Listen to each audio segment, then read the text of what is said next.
Hello, hi, good morning, students. How are you all?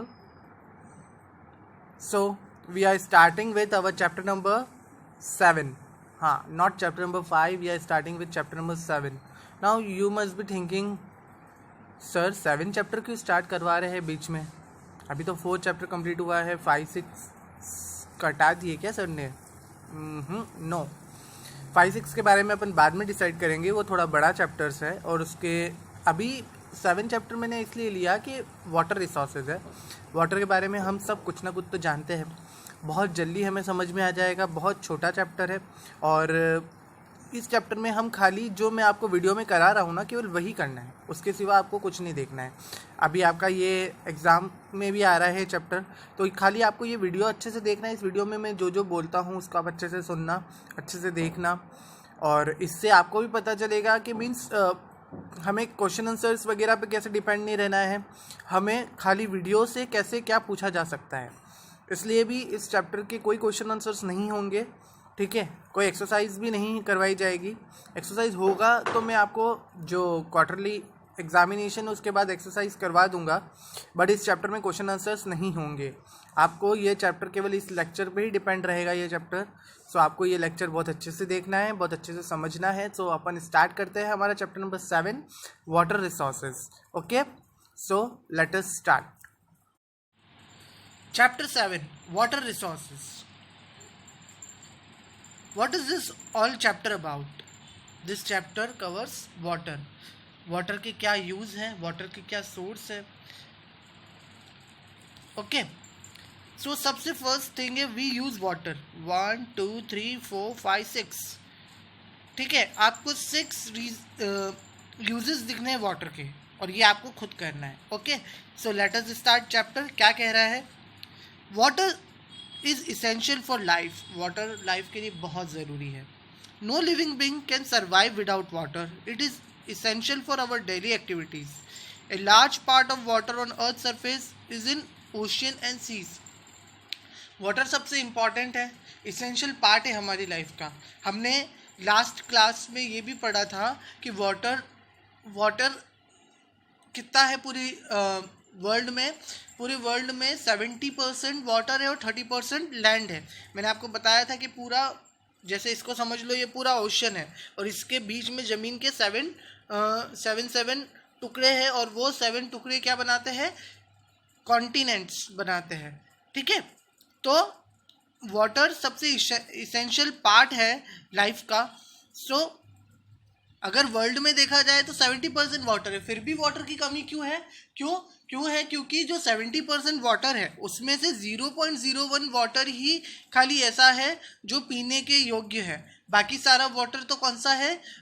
नमकीन water है। उसको किस में काम में नहीं ले सकते, उसको पीने के काम में नहीं ले सकते। फिर आपके मन में आएगा सर वाह कोई बात नहीं, हम कपड़े वगैरह धोने के काम में ले लेंगे उनको। नहीं, उसको हम दूसरे किसी काम में भी नहीं ले सकते। क्यों नहीं ले सकते? क्योंकि वो उसमें जो सॉल्ट की जो मात्रा होती है, जो नमक की जो मात्रा होती है, वो इतनी ज़्यादा होती है कि आप उसको किसी दूसरे, जैसे कपड़े तो आपके जो कपड़े हैं वो कपड़ों की लाइफ कम हो जाएगी। मतलब कपड़े जल्दी ख़राब हो जाएंगे, ठीक है। आप दूसरी चीज़ों में, वॉशिंग में भी नहीं ले सकते क्योंकि उसमें नमक की मात्रा ज़्यादा है। सो मीन्स अपन उसको दूसरी चीज़ों में यूज़ नहीं कर सकते। इसलिए 70% वाटर होने के बावजूद भी वो वाटर किसी काम का नहीं है। A large part on the Earth's surface is in ocean and seas. The water is salty and is not fit for use. वो किसी काम का नहीं है। Therefore we use fresh water for our needs. तो हमें अपनी नीड के लिए कौन सा पानी चाहिए? खाली फ्रेश वाटर ही चाहिए, बाकी का पानी किसी काम का नहीं है। अब अपन देखते हैं main source of water. Water आता कहाँ है से है? What is the main source of water? The main source of fresh water is rain. क्या है मेन सोर्स ऑफ वाटर? बरसात, बारिश है सबसे main source of water.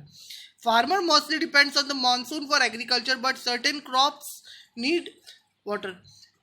Farmer सबसे ज़्यादा किसके ऊपर डिपेंड करते हैं? मॉनसून पे डिपेंड करते हैं, रेन पे डिपेंड करते हैं अपनी क्रॉप्स के लिए, ठीक है। सो जैसे इस साल अपने एरिया में बारिश अच्छी नहीं हुई है, तो इस साल बहुत प्रॉब्लम्स आने वाली है। लास्ट ईयर बारिश अच्छी हुई थी तो अपनी फसलें भी बहुत अच्छी हुई, और लास्ट ईयर कुछ कुछ एरिया में इतनी इतनी ज़्यादा बारिश हुई थी कि उससे भी फसलों का नुकसान हुआ था। तो वाटर की जो मात्रा है अगर बहुत ज़्यादा भी हो तो भी दिक्कत, एकदम कम हो तो भी दिक्कत। कैसा रहना चाहिए? मॉडरेट रहना चाहिए। But certain crops need water throughout the year, hence water has to be stored for such crops. ठीक है, अब बारिश तो साल भर तो बारिश नहीं आती रहती, बारिश तो कब आती है? केवल 3 मंथ्स आती है बारिश। तो हमें उस वाटर को स्टोर करना बहुत जरूरी है। क्या करना बहुत जरूरी है? स्टोर करना बहुत जरूरी है। Hence water has to be stored for such crops. As rainfall is not distributed even throughout the country, we need sufficient and reliable supply of water. और पूरी कंट्री में भी ऐसा नहीं है कि पूरी कंट्री में एक जैसी बारिश होती है। कंट्री में कुछ कुछ जगह बहुत अच्छी बारिश होती है और कुछ कुछ जगह बारिश बहुत कम होती है। जैसे कहा जाता है कि राजस्थान में इतनी बारिश नहीं होती, राजस्थान में बारिश बहुत कम होती है, और केरला साइड और साउथ साइड बारिश बहुत अच्छी होती है। तो बारिश भी पूरे इंडिया में एक जैसे डिवाइडेड नहीं है, कहीं पे ज़्यादा है कहीं पे कम है। तो हमें उस हमारे एरिया के हिसाब से हमें वाटर स्टोर करना है। अगर हमारे यहाँ बारिश कम होती है तो हमें वाटर को स्टोर करना है। ठीक है, we need sufficient and reliable supply of water throughout the year for growing crops. This is only possible through proper irrigation system. ठीक है, तो हमें अपनी क्रॉप्स के लिए, हमें अपनी फसलों के लिए और हमारे पानी पीने की नीड्स के लिए वाटर की सप्लाई को साल भर के लिए चाहिए। तो उसके लिए प्रॉपर इरिगेशन सिस्टम होना चाहिए। कौन सा सिस्टम होना चाहिए? Proper irrigation system. अब ये क्या होता है इरिगेशन सिस्टम, देखते हैं आगे। अगर हम इरिगेशन शब्द को इसमें देखें, हिंदी में देखें, तो इरिगेशन का मतलब होता है सिंचाई। तो प्रॉपर सिंचाई का सिस्टम होना चाहिए, प्रॉपर ऐसा सिस्टम होना चाहिए जिससे पानी की सप्लाई हमें साल भर तक मिलती रहे। अब क्या है मीन्स ऑफ इरिगेशन? इरिगेशन किस तरह से किया जा सकता है? तो means of irrigation, water for the purpose of irrigation can be stored by building dams and reservoirs. Irrigation सिंचाई के लिए हमें डैम्स और रिजर्वर्स बनाने चाहिए जिससे वाटर स्टोर हो सके। अब इरिगेशन के क्या क्या मीन्स है, कैसे कैसे इरिगेशन होता है इंडिया में? देखो, सबसे पहले तो होता है कैनल्स के थ्रू, फिर वेल्स एंड ट्यूबवेल्स के थ्रू, फिर टैंक्स के थ्रू, डैम्स के थ्रू। ठीक है, तो क्या है main means of irrigation? 4 means of irrigation है। कितने? 4। क्या? Canals, wells and tubewells, tanks और डैम्स। ठीक है, कैनल्स, सबसे पहले हम क्या पढ़ेंगे? कैनल के बारे में। कैनल किसको कहते हैं? कैनल क्या होता है? कैनल का मतलब होता है नहर। नहर मतलब क्या होता है?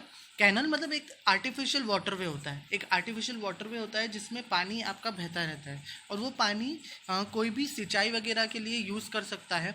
मीन्स पानी एक जगह स्टोर नहीं रहता है, वो पानी एक पर्टिकुलर एरिया में बहता है और उस पानी को उस पर्टिकुलर एरिया के लोग यूज़ कर सकते हैं। जबकि डैम्स, सबसे मेन इशू ये होता है कि बच्चे कैनल और डैम के बीच में कंफ्यूज होते हैं। देखो, वेल्स तो सबको पता है, टैंक्स भी सबको पता है, बच्चे कंफ्यूज होते हैं कैनल्स और डैम्स के बीच में।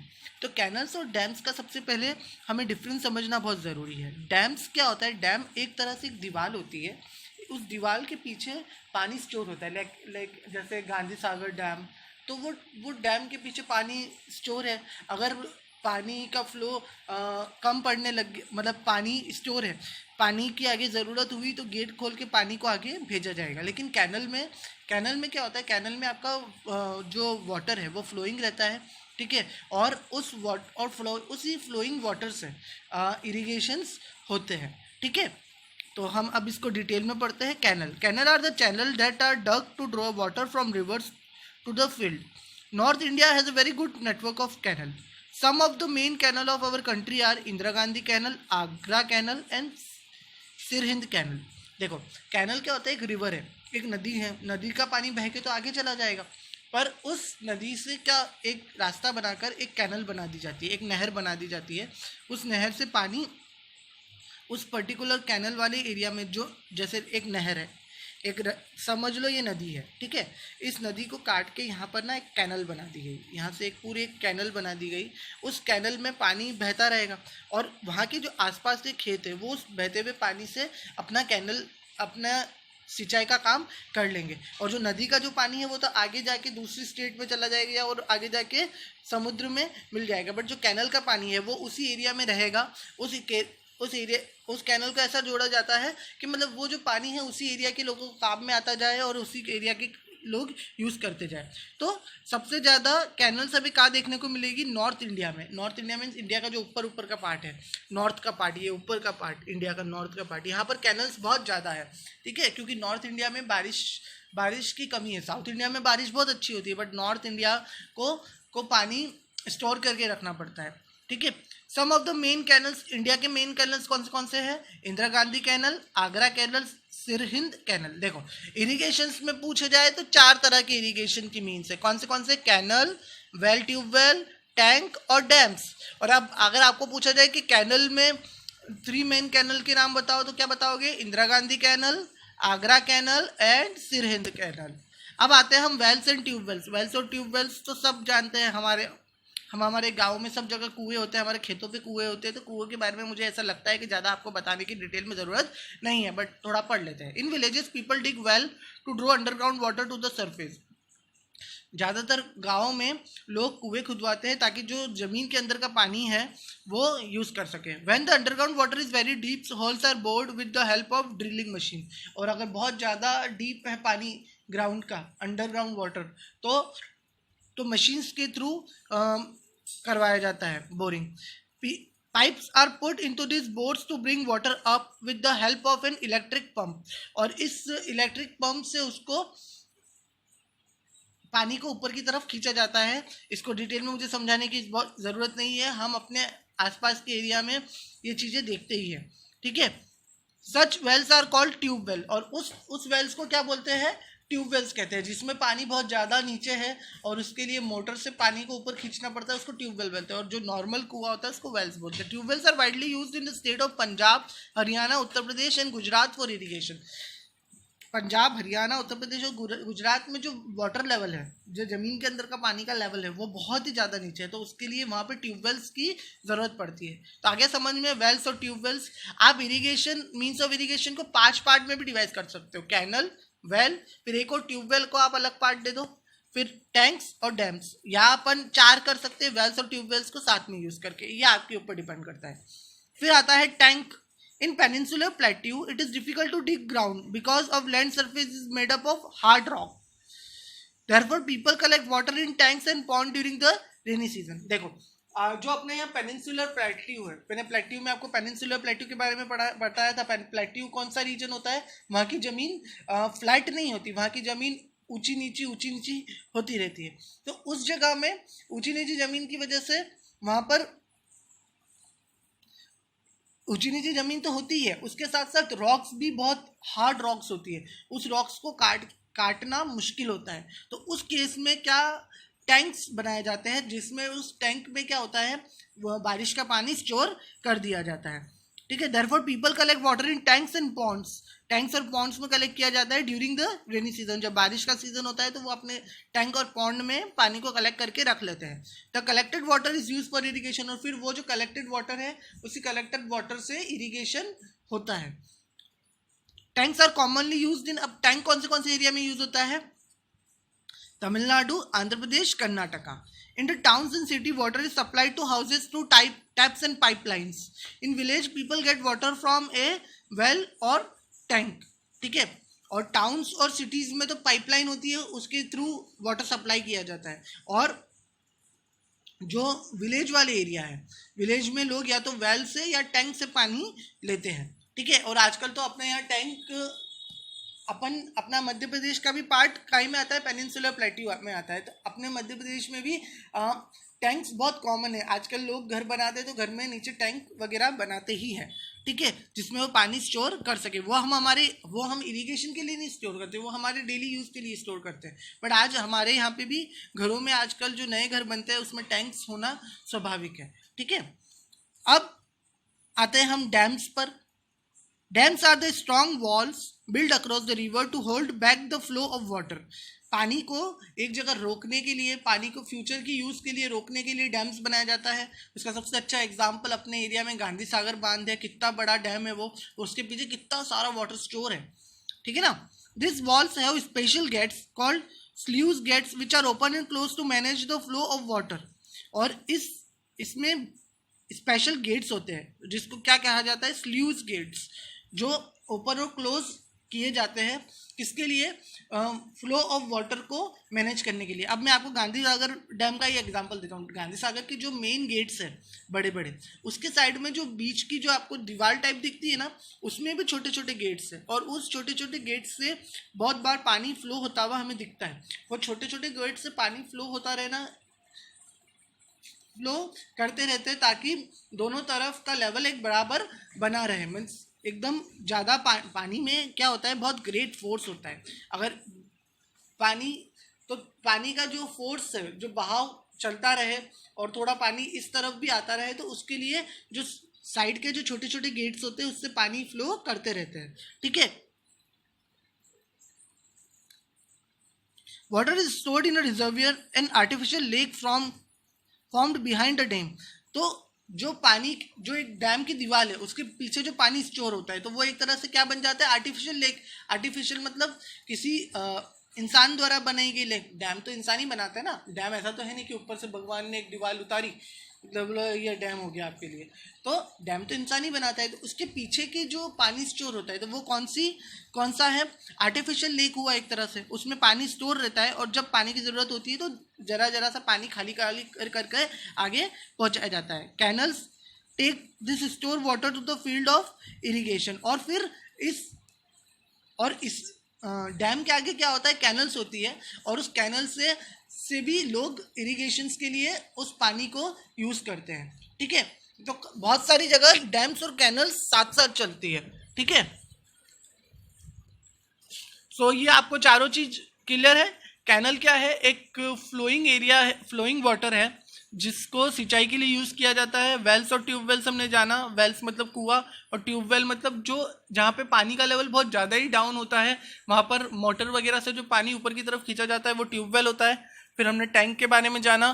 टैंक को ज़्यादातर पेनिनसुलर प्लेट्यू में देखा जाता है क्योंकि वहाँ पर जो रॉक्स है, जो पत्थर है वहाँ के, वो बहुत हार्ड है. वहाँ पर कुआं की खुदाई इतनी इजीली पॉसिबल नहीं है. और फिर हमने जाना डैम्स. डैम्स क्या है, एक ऐसी दीवार है जिसके पीछे पानी स्टोर किया जाता है. अब यूजेस ऑफ डैम देख लेते हैं जरा.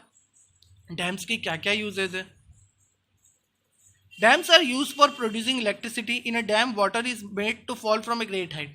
डैम में क्या होता है कि बहुत ऊंचाई से पानी नीचे गिरता है और इलेक्ट्रिसिटी कैसे बनाई जाती है, फोर्स ऑफ वाटर से बनाई जाती है. तो डैम्स के थ्रू इलेक्ट्रिसिटी बनाई जाती है. Electricity produce from the force of water is called hydro electricity. Hydro means water. ठीक है. फिर डैम्स का एक और क्या यूज है, dams help in controlling flood. हमें बाढ़ से बचा लेता है डैम. ठीक है. अगर बीच में दीवार है तो पानी जो एकदम फोर्स से आता हुआ पानी है उसको डैम रोक लेगा, नहीं तो वो पानी फिर और आगे बहता जाएगा तो उस आगे वाले इलाके में बाढ़ आ जाएगी. हाँ, पर कई बार ऐसा होता है कि डैम्स की वजह से भी बाढ़ आती है क्योंकि आगे से फोर्स इतना आ रहा है तो डैम के गेट खोलने ही पड़ते हैं. ठीक है. Dams also help in fish breeding. Dams are an ideal place of fishing. और डैम्स के पास फिशिंग भी होती है. अब ये मल्टीपर्पज जो प्रोजेक्ट्स है वो अभी हम छोड़ के चलेंगे, वो इतना इंपॉर्टेंट नहीं है. अब आते हैं हम इस चैप्टर के आखिरी टॉपिक पर जो है कंजर्वेशन ऑफ वाटर. वाटर को कंजर्व करना क्यों जरूरी है, मतलब हमें वाटर को क्यों कंजर्व करना चाहिए, क्यों बचाना चाहिए. Water is very important for our existence. हमारी एग्जिस्टेंस के लिए वाटर बहुत इंपॉर्टेंट है. It is our duty not to pollute water bodies and to conserve water. ये हमारा कर्तव्य बनता है, ये हमारी ड्यूटी बनती है कि हम हमारे पानी को वेस्ट ना करें और उसको प्रॉपरली तरीके से क्या करें, कंजर्व करें. ठीक है. और वाटर बॉडीज को हम पॉल्यूट ना करें, उसमें कचरा ना डालें. We can conserve water in the following way. हम हमारे पानी को किस तरह से बचा सकते हैं. देखो 1 2 3 4 5 6 7 वेज बता रखे हैं कि हम हमारे पानी को कैसे कंजर्व कर सकते हैं. आपको इसमें से 4-5 तो एटलीस्ट याद होनी चाहिए कि हम हमारे वाटर को कैसे बचा सकते हैं, हमारे पानी को कैसे कंजर्व कर सकते हैं. ठीक है. We should not throw garbage और any harmful waste into our water bodies. हमें अपनी वाटर बॉडीज में गार्बेज, कचरा या कुछ भी हार्मफुल चीज़ें नहीं डालनी चाहिए. Second, we should not wash clothes and bath animal in rivers. Rivers में हमें एनिमल्स को नहलाना नहीं चाहिए. ठीक है. और कपड़े भी नहीं धोने चाहिए और इवन गाड़ियाँ भी नहीं धोनी चाहिए. बहुत सारे लोगों की आदत होती है गाड़ियाँ धोने की. We should not waste water because it is very hard to obtain in a pure form. हमें हमारा वाटर को भी वेस्ट नहीं करना चाहिए, क्योंकि ये वापस से हमें वाटर को प्योर फॉर्म में पाना। मैंने आपको बताया ना कि 70% of earth surface is water, और उसमें से 0.01% ही प्योर फॉर्म में। तो प्योर फॉर्म में वाटर को पाना बहुत मुश्किल है। तो जो प्योर वाटर है हमें कम से कम उसको तो फालतू वेस्ट नहीं करना चाहिए। We should always wash our cars using a bucket and sponge. मतलब ऐसा नहीं है कि कार को धोने के लिए बात चलो बस चला दिया पानी, पाइप से धोते जा रहे। हमें बकेट में पानी लेना चाहिए, बाल्टी में पानी लेना चाहिए, और स्पंज से कार साफ करनी चाहिए, जिससे पानी कम यूज होता है। We should close the taps properly after use and check it if water is leaking from them. हमें हमारा काम होते से ही नल बंद करना चाहिए, और अगर वाटर में टैप में या नल में कोई तरह का लीकेज हो तो वो भी हमें जल्दी से जल्दी सुधरवाना चाहिए, क्योंकि नहीं तो पानी वेस्ट होता है। और सबसे इम्पॉर्टेंट मैं आपको बताना चाहता हूँ, जो आप बच्चे नॉर्मली करते हैं, जब ब्रश कर रहे होते हैं तो ब्रश करने में नल खुला ही रहता है, और वो ब्रश आपने ब्रश करना स्टार्ट किया तब स्टार्टिंग में आप आपके ब्रश को पानी से एक बार अच्छे से साफ कर लो, ब्रश पे जो आपका पेस्ट है वो ले लो, और उसके बाद नल बंद कर दो। जितनी देर आप ब्रश कर रहे हो नल बंद कर दो, और फिर जब आपको कुल्ला करने की ज़रूरत है तब वापस से नल खोल दो, तो पानी बचा सकते हैं हम इस तरह से भी। We should reuse the kitchen water to water plants. जो किचन में जो अपन सब्जी वगैरह भिगोने के लिए जो पानी यूज़ करते हैं, उसको हम प्लांट्स में डालने के, उसको यूँ ही नहीं फेंकना चाहिए, उसको हम प्लांट्स में डाल सकते हैं। ठीक है। We should conserve water through rain water harvesting and other conservational techniques. और हमें जो बारिश का पानी है उसको रेन वाटर हार्वेस्टिंग के थ्रू कंजर्व करना चाहिए। रेन वाटर हार्वेस्टिंग आप लोगों ने साइंस में पढ़ा होगा। उसमें क्या होता है कि जो आपके ऊपर का जो टेरेस पे आपका पानी आता है, जो नाले के थ्रू रोड पे यूं फालतू चला जाता है, उस पर हमें जो टेरेस का जो पानी है उसको एक पाइपिंग के थ्रू क्या करना चाहिए, उसको ज़मीन में उस पाइप को छोड़ देना चाहिए, ताकि वो पानी कहाँ चला जाए, ग्राउंड में चला जाए, अंडरग्राउंड चला जाए, और वो फ्यूचर में हमें ही काम में आएगा वो पानी। तो हमें रेन वाटर हार्वेस्टिंग भी करनी चाहिए। तो हमने इस चैप्टर में क्या क्या पढ़ा? हमने इस चैप्टर में पढ़ा कि वाटर के क्या यूज़ है, ये आपको खुद को करना है। फिर हमने देखा कि वाटर क्यों एसेंशियल है, मेन सोर्स ऑफ वाटर क्या है, main source of water rain है। उसके बारे में हमने ये पढ़ा कि रेन का पानी हमें पूरे साल भर बचाने को चाहिए, क्योंकि 3 महीने ही बारिश होती है, 2-3 महीने, और हमें एग्रीकल्चर के लिए तो साल भर पानी चाहिए, और पीने के लिए भी साल भर पानी चाहिए। फिर इरिगेशन के लिए, सिंचाई के लिए भी जो एग्रीकल्चर के लिए पानी चाहिए, उसके क्या क्या मेन मीन्स है, तो हमने 4 मीन्स पढ़े। उस 4 मीन्स का आप 5 मीन्स में भी डिवाइड कर सकते हो। क्या है? एक तो कैनल, नहर, वेल और ट्यूबवेल, टैंक्स और डैम्स। हमने डैम्स के यूजेस देखे। डैम्स के यूजेस में क्या देखा? सबसे पहले तो इलेक्ट्रिसिटी प्रोड्यूस करने के काम में आता है, फ्लड से बचाने के काम में आता है, और फिश ब्रीडिंग के काम में आता है। ठीक है, फिशिंग के काम में आता है। फिर कंजर्वेशन ऑफ वाटर में हमने देखा कि हमें गार्बेज को यहाँ वहाँ यूं ही नहीं छोड़ना चाहिए, हमें हमारी गाड़ियाँ और हमारे क्लोथ्स पानी में नहीं धोने चाहिए। ठीक है, हमें नल बंद करना चाहिए हमेशा, और किचन के वाटर को वापस से प्लांटेशन में यूज़ करना चाहिए, और रेन वाटर को कंजर्व करना चाहिए। सो ये था हमारा चैप्टर नंबर 7 वाटर रिसोर्सेज, जो हमने कंप्लीट कर लिया। इस वीडियो को आप बहुत अच्छे से देखेंगे, इस वीडियो से कुछ भी पूछा जा सकता है एग्जाम में। Okay, so best of luck for your examination. I will send you the revision lectures also, so just wait for the revision lectures and best of luck for your examinations. Okay, bye.